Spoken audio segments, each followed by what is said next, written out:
देखिए हमको जो एक्सरसाइज 4.3 है उसमें जो हमको काम करना है वो इसी पर काम करना है, नेचर ऑफ रूट्स पे। वो क्या होता है, कोई भी स्टैंडर्ड इक्वेशन या जनरल फॉर्म क्वाड्रेटिक इक्वेशन क्या होती है, ax square plus bx plus c is equal to 0। इसी को हम general form of quadratic equation या standard form of quadratic equation बोलते हैं। तो the equation ax square plus bx plus c is equal to 0 are given by, कैसे, x is equal to minus B plus minus B square minus 4ac upon 2a। अभी तक जो हम लोग roots निकालते थे वो हम सोचते थे कि factor, middle term splitting method से सॉल्व करने के लिए फैक्टर सोचते थे कि कोई जो नंबर मिलता था हमको, जो भी कांस्टेंट नंबर मिलता था उसका हम लोग फैक्टर सोचते थे, फिर वहां से मिडिल टर्म को स्प्लिट करते थे, फिर आगे सॉल्व करते थे। तो वहां पे हमको दो रूट्स मिलते थे या दो जीरोज मिलते थे या दो सॉल्यूशन मिलते थे of the given quadratic equation. लेकिन यहाँ पर हमको क्या है, डायरेक्ट काम हो जाएगा। इसको बोलते हैं श्रीधराचार्य का formula, if B square minus 4ac is greater than 0। मतलब ये पहले हम निकालेंगे बी स्क्वायर माइनस 4ac, अगर वो 0 से बड़ा हो गया तो we get two distinct real roots. Distinct में मतलब क्या होता है, अलग अलग। हाँ, और जो दोनों रूट्स मिलेंगे हमको क्या मिलेंगे, रियल मिलेंगे। तो पहला वाला रूट्स कैसे मिलेगा, माइनस बी, और फिर यहाँ पर प्लस करा देंगे। जो ये प्लस माइनस लिखा है ना, एक बार प्लस कराएंगे तो एक रूट तब मिलेगा, और एक बार जब माइनस कराएंगे यहाँ पर तो दूसरा वाला रूट तब मिलेगा। तो इस तरीके के हमको दो रूट्स मिल जाएंगे, डिस्टिंक्ट रियल रूट्स मिल जाएंगे। लेकिन अगर बी स्क्वायर माइनस 4ac क्या हो जाए, 0 हो जाए, if B square minus 4ac is equal to 0, then क्या हो जाएगा, x is equal to minus B. तब ये वाला टर्म क्या हो जाएगा, ये वाला 0 हो जाएगा।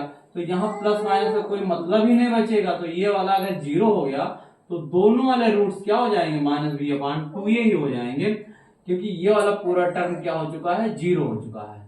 तो therefore we say that the quadratic equation ax square plus bx plus c is equal to 0 has two equal real roots। यहाँ पर इक्वल ही आएगा, क्योंकि यहाँ प्लस और माइनस जब एक बार प्लस करते थे तो एक मिलता था, माइनस करते तो एक मिलता था, तो उसका तो कोई मतलब ही नहीं बचा। सिर्फ और सिर्फ इतनी चीजें माइनस बी अपॉन 2a ही दिख रहा है हमको, इसलिए जो भी आएगा वो इक्वल रूट्स आएगा। लेकिन यहाँ पर भी क्या आएगा, रियल रूट्स ही होगा, इक्वल रियल रूट्स। तीसरी वाली कंडीशन क्या है, if B square minus 4ac is less than 0। मतलब ये वाला क्या हो जाएगा, इसके अंदर क्या हो जाए, 0 से कम हो जाए, जैसे -1 हो जाए, -2 हो जाए, -3 हो जाए, माइनस में कोई चीज हो जाए। तो रूट के अंदर जब भी माइनस लिखते हैं तो फिर क्या होता है, इमेजिनरी बन जाता है। लेकिन इसके बारे में डिस्कशन आगे क्लास 12 में 11th में किया गया है, यहाँ पर इसके बारे में ज्यादा चर्चा नहीं की गई है। देखो बस इतना जान लीजिए कि अगर b square minus 4ac less than 0 हो जाए तो क्या हो जाएगा, there are real roots for the given quadratic equation in this case. यहाँ छूट गया, there are no real roots, यहाँ होना चाहिए there are no real, no छूटा हुआ, there are no real roots for the given quadratic equation in this case. मतलब यहाँ हमको कोई भी रियल रूट्स नहीं बनने वाला है, क्योंकि यहाँ पर क्या हो चुका है, ये वाला टर्म क्या हो चुका है, माइनस हो चुका है। तो जब भी रूट के अंदर माइनस आएगा तो वहां से हमको रियल नहीं मिलेगा, इमेजिनरी मिलेगा। तो जैसे कोई चीज है, ये -b लिखा हुआ है, प्लस माइनस, यहाँ पर चूंकि -1 या -2 कुछ भी आ गया, तो जब भी ये माइनस में कोई भी चीज आएगा तो ये पूरा क्या बन जाएगा, इमेजिनरी बन जाएगा। तो जब भी हम लोग सॉल्व कराते हैं तो फिर कैसे सॉल्व कराते हैं, -b प्लस माइनस और फिर ये इमेजिनरी और फिर अपॉन 2, ये तो कहाँ ये रियल दिख रहा है, हमको रियल मिलेगा ही नहीं। तो इसलिए यहाँ नो छूट गया था, there are no real roots for the given quadratic equation in this case.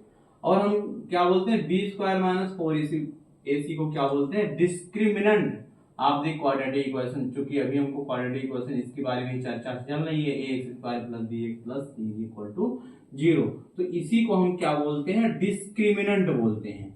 B square minus 4ac, अगर कोई पूछे डिस्क्रिमिनेंट क्या है तो बी स्क्वायर माइनस 4ac है हमारा डिस्क्रिमिनेंट।